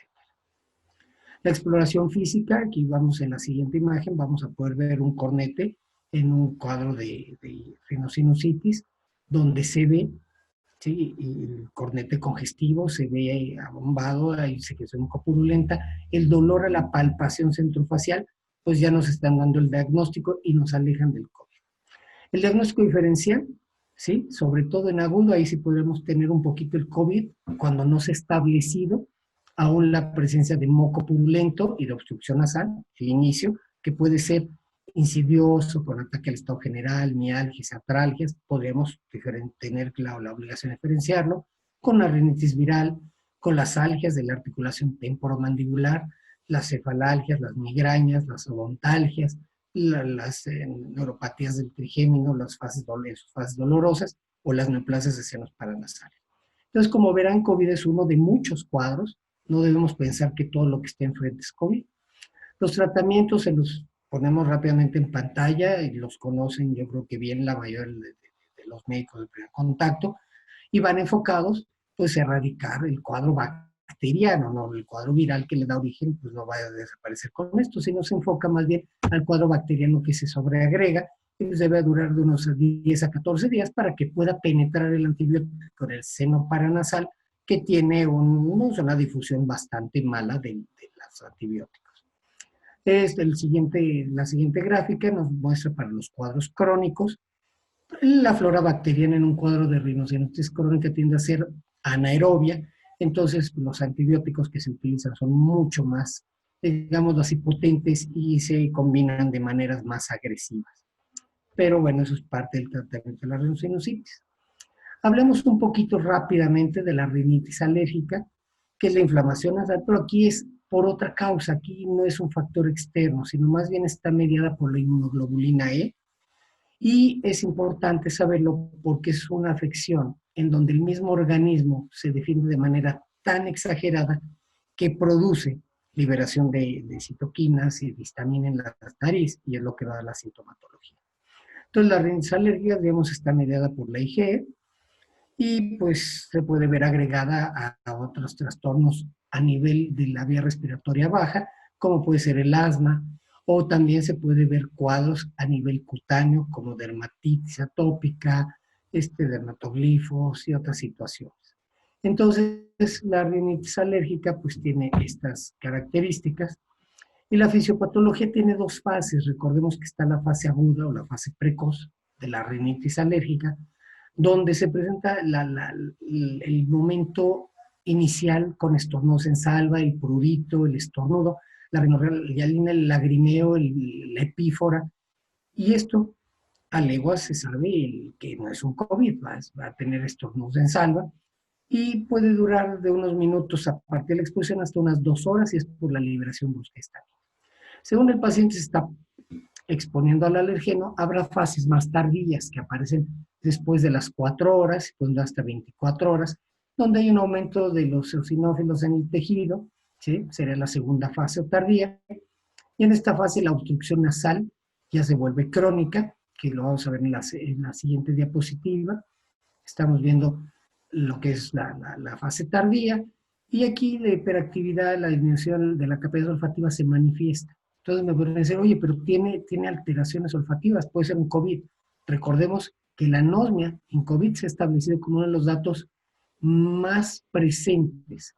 Y aquí en la rinitis alérgica se presenta después de un cuadro de estornudos en salva, de rinorrea, de epífora. Entonces, esas sutilezas clínicas son las que nos pueden hacer sospechar o no que no estamos ante un COVID. Entonces, en la siguiente resumimos el cuadro clínico para que lo tengan un poquito más desglosado y más desmenuzado y más sencillo. La congestión nasal, la epífora, la rinorrea, el prurito y los estornudos. ¿De acuerdo? Entonces, eso es lo que presenta el paciente. La rinitis alérgica tiene comorbilidades importantes que vale la pena mencionar, como el favorecer los cuadros de infecciones de vías respiratorias altas, la otitis media, el asma, que es parte de esto, la presencia de pólipos nasales o de cuadros infecciosos de los senos paranasales, la sinusitis. Entonces se puede presentar todo esto a diferencia del COVID, que no nos los va a dar. Sí me gustaría mencionar que hay algunos estudios, algunos artículos que han salido por ahí medio alentadores, donde se menciona que presente la respuesta mediada por IgE hace que el paciente con rinitis alérgica o asmático tenga un poquito más de protección o de menor presentación grave de los cuadros de COVID. No se ha establecido bien, es una enfermedad nueva, pero sí se ha visto que el paciente asmático, contrario a lo que pensamos, o que el paciente con rinitis alérgica no se manifiesta con toda la sintomatología del COVID, agresivo del COVID que requiere intubación. Entonces, se alega de algún factor protector por la respuesta que tiene el paciente alérgico, pero ojo, eso está todavía en estudio y no hay nada confirmatorio hasta este momento. Son evidencias que se han ido mostrando de manera espontánea y que se han ido reportando. El diagnóstico, ahora sí en la siguiente imagen, pues la historia clínica y el cuadro clínico que ya mencionamos. Sí, la exploración física, donde vemos aquí los cornetes, y lo van a ver en la imagen. ¿Sí? La exploración se ven los cornetes pálidos, violáceos, edematosos. Vean cómo toda la imagen de la nariz está llena de moco, pero es un moco acuoso, transparente, hialino, y los cornetes más que rojos se ven pálidos, la mucosa del septum nasal se ve pálido, violácea. Entonces es muy característico el aspecto de una rinitis alérgica. Y es lo que tenemos en pantalla, y yo creo que si memorizan esta imagen, pues podrán en su siguiente paciente alérgico corroborarla muy rápido. El diagnóstico aquí, ¿cómo se hace?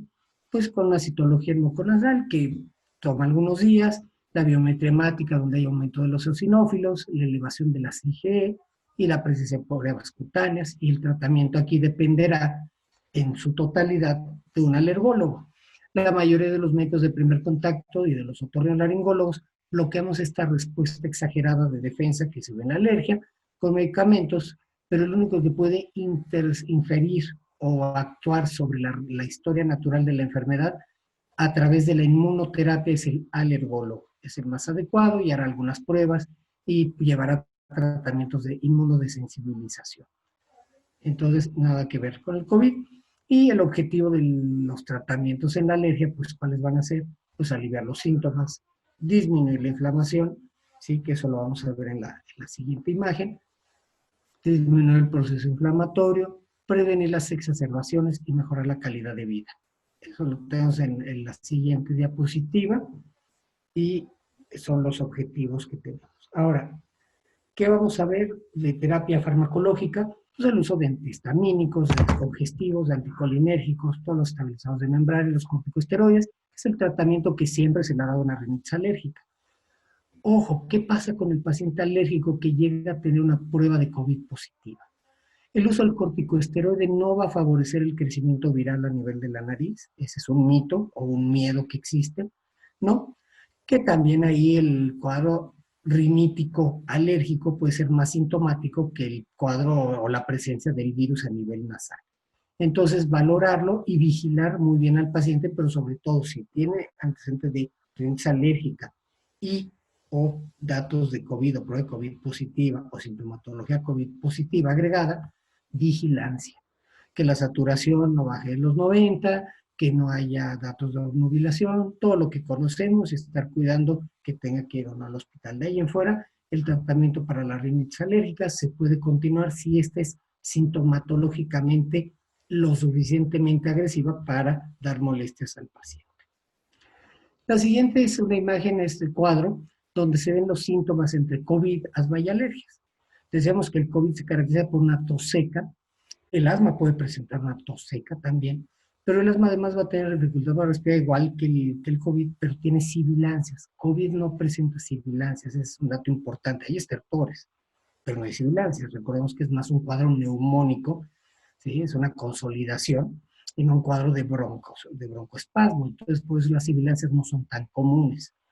COVID presenta fiebre, el asma no presenta fiebre, ni las alergias presentan fiebre, y los estornudos son un dato muy propio, ya lo había mencionado, de las alergias, cosa que ni el COVID ni el asma.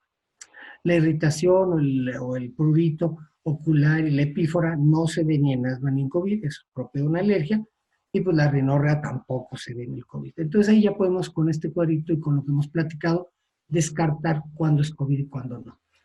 Llegan muchos pacientes con temor y dicen, doctor, es que me escurre la nariz, no vaya a ser COVID. Ya desde ahí, antes de informárselo, lo tenemos que revisar, claro, pero ya desde ahí yo mentalmente puedo estar más tranquilo pensando que no va a ser COVID. Entonces, en la siguiente imagen hablamos un poquito de lo mismo, profundizamos el asma, las alergias y el COVID-19, y pues decíamos que los virus respiratorios pueden agravar los cuadros alérgicos, no todos los virus van a afectar igual a los pacientes asmáticos, y lo que decíamos, el COVID no sabemos si es uno de estos virus o no, se ha visto, les repito, como una evidencia aislada, que el paciente asmático no tiene una respuesta tan agresiva del COVID, una presentación clínica del COVID tan agresiva. Y es un estudio que, si no mal recuerdo, lo están llevando a cabo los israelitas y los ingleses, donde ellos decían que la mayoría de los pacientes asmáticos, o más bien de los pacientes con COVID grave, ninguno era asmático. Sí hay pacientes con COVID y asma, sí los hay, o con rinitis alérgica, sí, pero la mayoría tienen cuadros con una sintomatología COVID muy leve. Entonces ellos empiezan a elucubrar que hay algún factor de que la alergia, que este aumento de las IgE, pues pudieran tener algún factorcito que, si no es protector, por lo menos hace que el COVID no se presente de una forma tan exagerada. Pero todavía estamos en un momento muy temprano como para poder aseverar esto. También no hay evidencia que los medicamentos para el asma, ¿sí?, que se utilizan para prevenir los síntomas, y ya mencionamos el esteroide o el montelukast u otros, aumenten el riesgo de contraer COVID. Me aumentarían el riesgo si comparto mi inhalador con el de al lado, obviamente, y eso es una falta de higiene tremenda. Pero de ahí en fuera no hay otra evidencia que me permita pensar que esto va a facilitar o a transmitir COVID a través de estos dispositivos.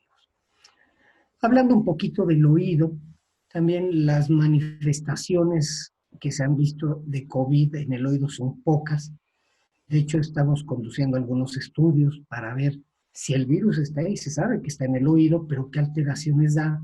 Hay algunos reportes de hipoacusia súbita en pacientes COVID con única sintomatología, tenemos todavía, es muy temprano para establecer si coincidieron una hipoacusia súbita con la infección por COVID o es una causa directa del COVID hacia el oído. Todavía no se sabe, hay algunos reportes. Lo que sí les puedo decir es que la semiología del oído es muy característica, que la otalgia, la otodinia, las disestesias, la otorrea, el tinnitus, ninguno de estos parece ser parte del cuadro de COVID. Entonces, el paciente que llega con alguno de estos signos o síntomas que están en pantalla a su consultorio, pueden estar tranquilos porque no se los está produciendo el COVID. Que ese paciente puede tener COVID aparte, sí. Acuérdense que en esta vida se puede ser feo y andar en bicicleta, no son causas mutuamente excluyentes. Un paciente con la sintomatología otológica, con una otitis media crónica, puede tener COVID, sí, y puede ser sintomático, sí. Pero que el cuadro otológico esté producido por el COVID, muy difícilmente. Entonces, no se preocupen por eso. En el oído, ¿qué vamos a hacer? Revisarlo. Igual, la inspección, palpar la oreja, si no hay ganglios alrededor, la otoscopía y la acumetría, cómo está la audición, y cómo vamos a revisar al paciente, y esto lo vamos a ver en la siguiente imagen, con un espéculo, con un otoscopio, el más grande que me permita ver sin lastimar. ¿Sí? Porque luego usamos el más chiquitito y no vemos nada y medio nos imaginamos. Entonces, que me permita observar. Limpiar el cerumen que está en el canal que me estorbe para poder observar. No olviden la maniobra, el conducto auditivo tiene curvaturas que normalmente me dificultan ver la membrana timpánica, entonces el retraer la oreja un poquito hacia arriba y hacia atrás en el adulto o hacia atrás en el niño, rectifica el conducto auditivo y me permite revisarlo mejor. Entonces eso me asegura que puedo ver la membrana timpánica. En las imágenes que siguen podrán ver cómo se realiza una otoscopia correcta, tomando el otoscopio como si fuera un lápiz con suavidad y que me permite una buena movilidad, y la otoscopia incorrecta, donde lo tomamos como un martillo de una manera muy rígida que me dificulta ver y que puede lastimar al paciente. Entonces, recordar estos detalles clínicos y bueno, recordar que los cuadros infecciosos del oído, las otitis medias, no es otra cosa más que la inflamación de la mucosa del oído medio y que puede afectar a la mastoides, que puede afectar al tímpano y no va a tener mayores situaciones concomitantes al COVID. ¿Sí? Es una enfermedad muy común, 3.5 billones de dólares en gastos por otitis media, pues yo creo que habla de la frecuencia. Es muy frecuente en los niños, es una causa frecuente de resistencia bacteriana y bueno, todos en algún momento de la edad pediátrica hemos tenido en mayor o menor grado algún tipo de afección al oído. Entonces, ¿qué quiero decirles con esto? Que es común, pero no es COVID. Entonces, les van a llegar muchos pacientes con datos otológicos, sí, pero no tienen que angustiarse pensando que ese paciente forzosamente es COVID. Ya decíamos, la otitis media, por las características de la trompa de Eustaquio, se va a ver más en la infancia, va a estar ligada a los cuadros respiratorios por la obstrucción de la trompa de Eustaquio. El invierno, el frío y la presencia de virus respiratorios la hacen más frecuente. La presencia de un medio socioeconómico bajo, donde el paciente presenta desnutrición crónica, presenta un acceso limitado a la salud, a la compra de medicamentos, pues también lo va a favorecer. Malformaciones congénitas como el labio paladar hendido, que afectan a la ventilación de la trompa de Eustaquio también. La presencia de inmunodeficiencias y las obstrucciones rinofaringeas serán causas condicionantes. Es importante recordar que la flora bacteriana que se presenta en las otitis medias, pues de la misma flora que ahí vive y que se vuelve oportunista, y el Streptococcus pneumoniae es el más común en un 30% de los casos, Haemophilus influenza en el 17% y Moraxella catarrhalis. Entonces, lo más común es que sea bacteriano, que encontremos otorrea. En esta otra imagen les vamos a compartir las características de la trompa de Eustaquio. En la imagen de arriba podemos ver la diferencia entre el niño a la izquierda y el adulto. La trompa de Eustaquio en el niño es más corta, más abierta, más horizontal, y eso favorece que los cuadros a nivel nasal pues compliquen al oído. Por eso es más común en la infancia. En el adulto, la longitud, la curvatura que tiene, la verticalización que tiene, pues hacen más difícil esto. Entonces, nada más es un dato para considerar. La presencia de enfermedades virales agudas son causas importantes. Aquí tenemos un niño donde tiene su rinorrea purulenta muy característica del niño. Entonces, pensar en que esto es un cuadro que no tiene nada que ver con COVID de primera instancia. Repito, se puede tener uno de estos cuadros y además COVID, sí se puede. Y se puede tener hipertensión y otras 20 cosas y COVID sí. pero no son causas directas del COVID. Entonces ya lo podemos ir descartando con esto. Y lo que les decía en la siguiente imagen, la mayoría de los episodios de otitis medias agudas, hasta el 90%, tienen alguna participación por infección de vías respiratorias altas y caracterizado por el cuadro sintomático que ya mencionamos en la rinitis, en la rinosinusitis. Entonces, nada más ténganlo en mente y en la siguiente imagen, en la siguiente diapositiva hablaremos de uno de los síntomas, la otorrea, el que el niño se esté tocando la oreja, todo esto pues, nos hace pensar que el niño tiene esto. ¿Qué tenemos que hacer? Un examen otológico, otoscópico, revisarlo, buscar cambios en la membrana timpánica, abombamiento, disminución en la movilidad, una otoscopia neumática, maniobras de Toynbee Valsalva, cualquier indicativo de otitis media. Eso es importante. Y recordar que COVID no da ninguno de estos datos. Entonces, paciente que llega desde el consultorio, pueden respirar un poquito más tranquilos, sin disminuir las precauciones y sin quitarse su equipo de protección. La siguiente imagen vemos dos membranas timpánicas. A la izquierda vemos una membrana timpánica normal, de características del libro, donde se alcanza a ver incluso por translucidez. El yunque, se ve muy bien el triángulo luminoso, se ve una membrana timpánica muy bonita. Del lado derecho, un cuadro de otitis media aguda, donde se pierde esta anatomía, se ve la membrana inflamada, se ve abombada, se ve con secreción purulenta detrás de ella. Entonces podemos adivinar que detrás hay líquido purulento, muy característico de una otitis media.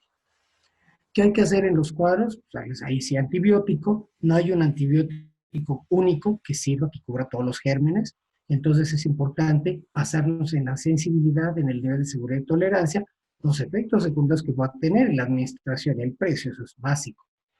Entonces es importante considerar que en estos casos vamos a tener que dar el antibiótico, darle un seguimiento, como se lo daríamos a cualquier de los pacientes. Menores de 2 años, amoxicilina clavulanata, una dosis de 90 miligramos por kilogramo por día, es excelente. Si hay falla o el oído está eminentemente a punto de reventarse, pues una timpanocentesis para aliviar la presión y favorecer la salida del líquido purulento. Y en otros antes, la ceftriaxona es una buena opción, sobre todo si estamos pensando en algún tipo de complicación. La meningitis bulosa puede ser producida por el SARS-CoV-2. Difícil, no ha habido una asociación como tal, aunque hay autores que sí dicen que la presencia de ciertos virus, como el respiratorio, el virus de la influenza, el virus de Epstein-Barr, la varicela, otros pueden relacionarse. Entonces parten de la idea de que, pues bueno, si en otras familias taxonómicamente diferentes o cercanas al COVID se presenta la meningitis bulosa, podría desarrollarse en el paciente COVID. No, yo no he visto ningún caso hasta este momento, no he tenido notificación de reportes donde sea una causa bien establecida y ligada al COVID, entonces dejémoslo nada más con la pregunta y la respuesta sería que no existe referencia o evidencia científica a este momento que relacione la meningitis bulosa y la infección de SARS-CoV-2 como una evidencia científica. ¿Llega el virus al oído? Sí, sí, sí llega. Y se ha visto la presencia de coronavirus en el oído, pero afortunadamente parece que el SARS-CoV-2 tiene predilección por la vía respiratoria inferior y otro tipo de receptores. Entonces es importante, sí es probable que el SARS-CoV-2 colonice el oído, pero no llega a dar un problema como tal a este nivel. Decíamos hace un momento de las hipoacusias súbitas que se han presentado, pues sí, puede ser, pero no se ha establecido, por lo menos desde la evidencia de las afectaciones más inmediatas o más frecuentes que tenga el COVID. Ya para no torturarlos más con tanta palabrería y con tantas cosas, porque es una cantidad de información muy importante, la mayoría ya la conocen, nada más un pequeño repaso y el descartarlo a la epidemia actual, pues recordar la semiología laríngea, que es la que podría acercarse un poquito más a las infecciones por SARS-CoV-2, el dolor, las disestesias, el carraspeo, la presencia de disfonía, la tos, los cambios morfológicos, la disnea laríngea, donde hay estridor, tiros y cianosis, la presencia de enopatías o hemoptisis son parte de la semiología laríngea. De toda esta semiología que comparte el SARS-CoV-2, recordemos que empieza a afectar la vía, pero a nivel traqueal, entonces la tos es el más importante. ¿Puede haber disfonía? Sí, sí se puede presentar, pero y la disnea, que no es una disnea propiamente laringe, es una disnea de tipo broncopulmonar, que tiene diferencias. No va a haber como tal un estrés tan importante, pues sí la presencia de tiros y cianosis. Los métodos diagnósticos en la laringe son, pues para verla, asomarnos, y en este caso descartar que sea COVID o que haya una causa evidente, un tumor o una inflamación o algo. Entonces, revisar la laringe, una endoscopía, la tomografía si sospecha alguna tumoración y en algunos casos la biopsia. En las imágenes que siguen vamos a ver el proceso de realizar una laringoscopía indirecta, donde con un espejito laringio puedo ver las cuerdas vocales que se ven al lado derecho, que están en aducción, y puedo ver su color blanco nacarado y sus características normales. Tengo que evaluar al hacer este estudio de la movilidad, y en un paciente con COVID, ¿cómo las veré? Pues las puedo ver normales o quizás un poco hiperémicas. Hiperémicas por la tos, no porque el virus les produzca algún daño directo, sino porque la tos constante también produce un fenómeno inflamatorio irritativo a este nivel. La patología laringe es diversa, el abuso de la voz, los cuadros infecciosos inflamatorios bacterianos o virales, ¿sí? Las formaciones tumorales como los quistes o los nódulos, los traumas laringeos, los tumores benignos, todo esto me puede dar patología laringea que es importante tener en mente. La laringitis aguda se va a asociar a un cuadro viral agudo, sobre todo que abarca la nariz también y que tiene este antecedente, y ahí aunque el paciente tenga disfonía, carraspeo y tos seca, pues tengo el antecedente de un cuadro inflamatorio o un cuadro infeccioso de vías respiratorias superiores, sobre todo nasal o nasosinusal. Entonces eso me ayuda a pensar que no es COVID lo que estoy viendo. Y planteamos un interrogante en la siguiente imagen. COVID, influenza o rinitis viral. ¿Qué es? Porque son muy parecidos al inicio. Y hay un punto donde sí puede haber una confusión.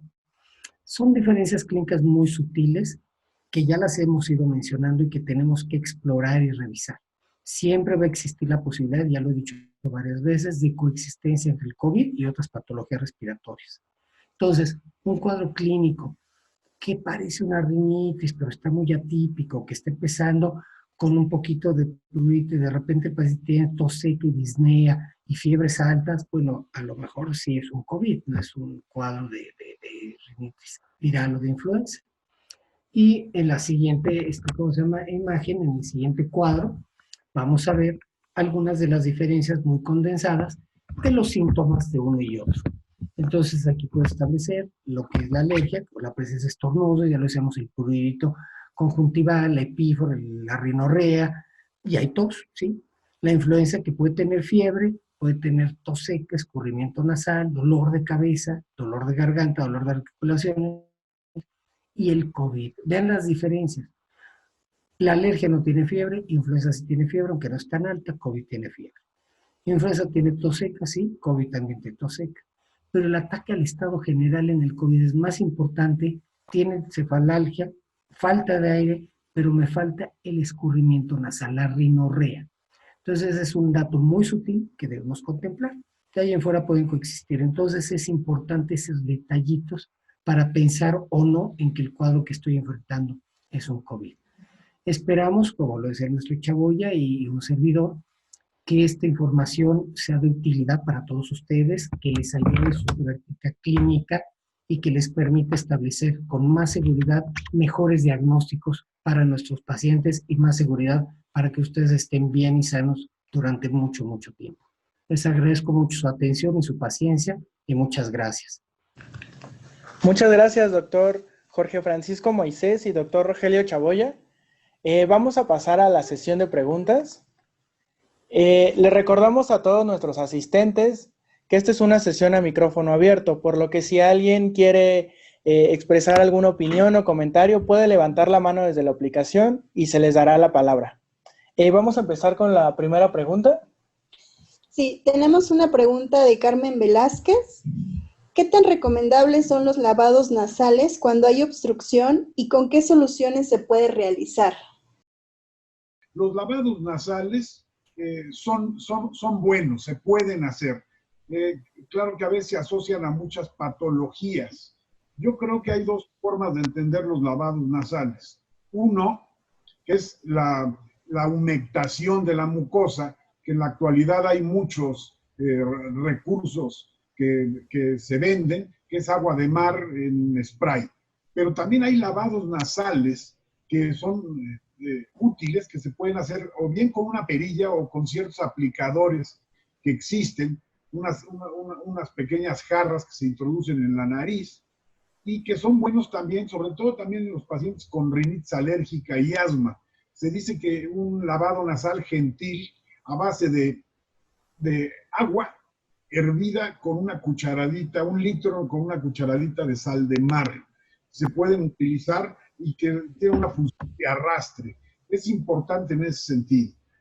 Como un remedio curativo, en la actualidad no se consideran, pero sí son un remedio que alivia mucho tanto en sinusitis agudas como en las rinitis alérgicas.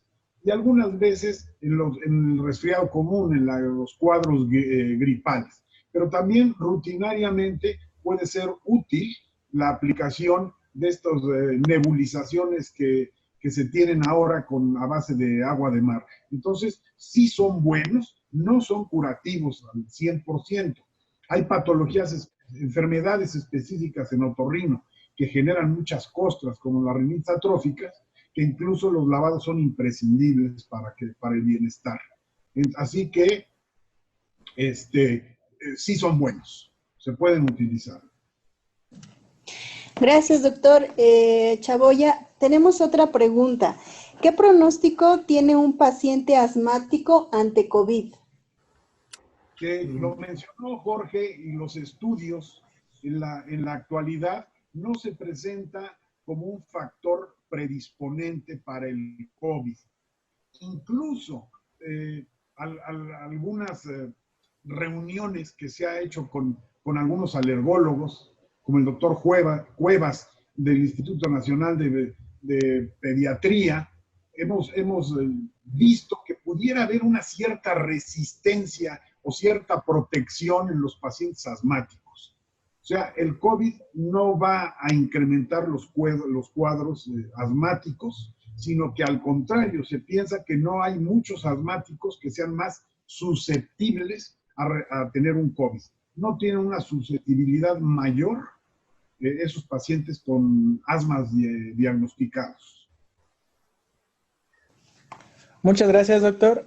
Tenemos otra pregunta de Luis Fernando Bermúdez.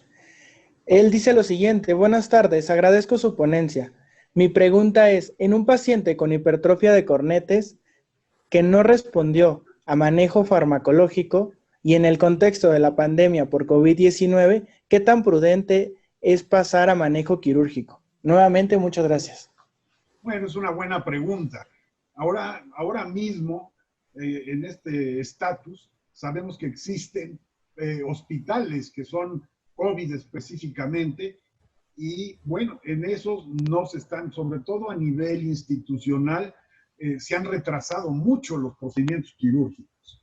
Actualmente ya hay protocolos tanto en medio privado como en el medio institucional, ahí, por ejemplo, en el Hospital General, que ya se están programando pacientes para hacerlo.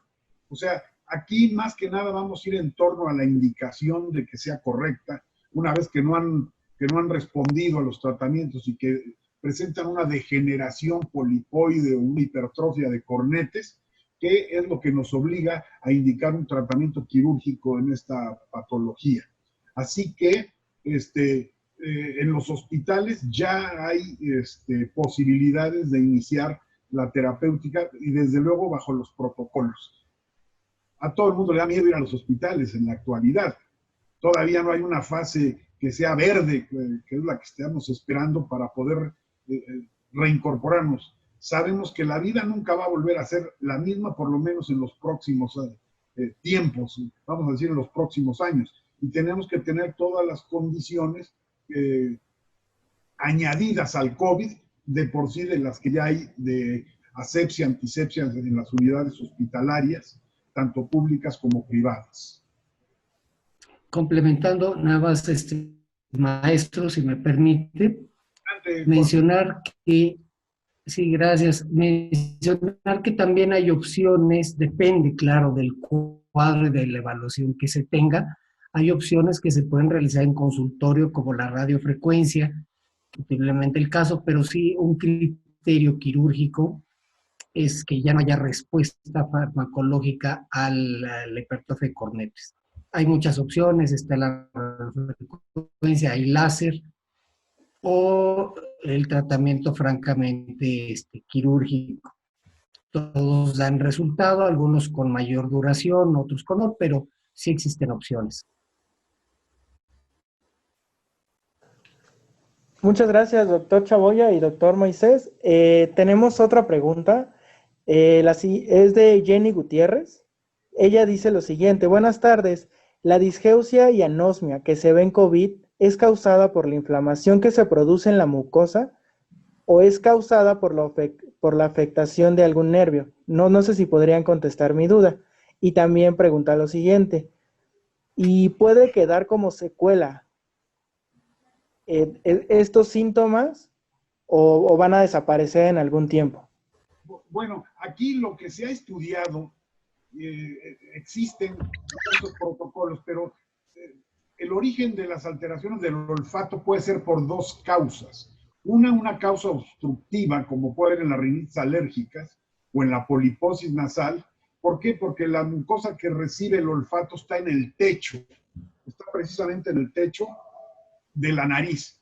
Ahora, cuando es un problema desde el punto de vista viral, como puede ver ahí, no es la mucosa precisamente ni la obstrucción, sino se cree que es una lesión a nivel de los receptores de la olfacción en el nervio olfatorio. Entonces, el pronóstico en la actualidad es un poco variable. Hay reportes de que se recuperan, pero desgraciadamente también hay reportes en los que la disminución o la ausencia del olfato persiste por un tiempo largo, por lo menos desde que empezó hasta ahora. Y la evolución es un poco incierta en un momento dado. Ahora, creo yo que los casos que se han reportado han tendido a mejorar, sobre todo en pacientes jóvenes. Y también, curiosamente, se ve, parece ser más esta sintomatología en pacientes jóvenes. Pero así tener una respuesta o una terapéutica que en un momento dado pudiera ser de utilidad y que sea comprobada, desgraciadamente no la tenemos aún para este problema. Muchas gracias, doctor Chaboya. Bueno, pues ya estamos en tiempo, entonces pues hay algunos comentarios, además de preguntas. Les agradecen mucho por este conocimiento que es muy útil para la práctica médica, sobre todo, como ustedes le denominaron, a este primer contacto. Y pues no nos queda más que agradecerles profundamente que hayan aceptado. Les agradecemos mucho y a todos nuestros asistentes también les agradecemos. Nos vemos el día de mañana. Muchas gracias a los dos doctores. Muchas gracias a ustedes. Gracias, maestro. Al doctor Moisés, y pues agradecemos la invitación para este noble fin y que ojalá hayamos podido tener un poquito de impacto y que les sirva a los compañeros de primer contacto, que son los que están en la línea de batalla. Muchísimas gracias. Maestro, muchas gracias, maestra. Gracias a todos. Hasta luego, que pasen buena tarde.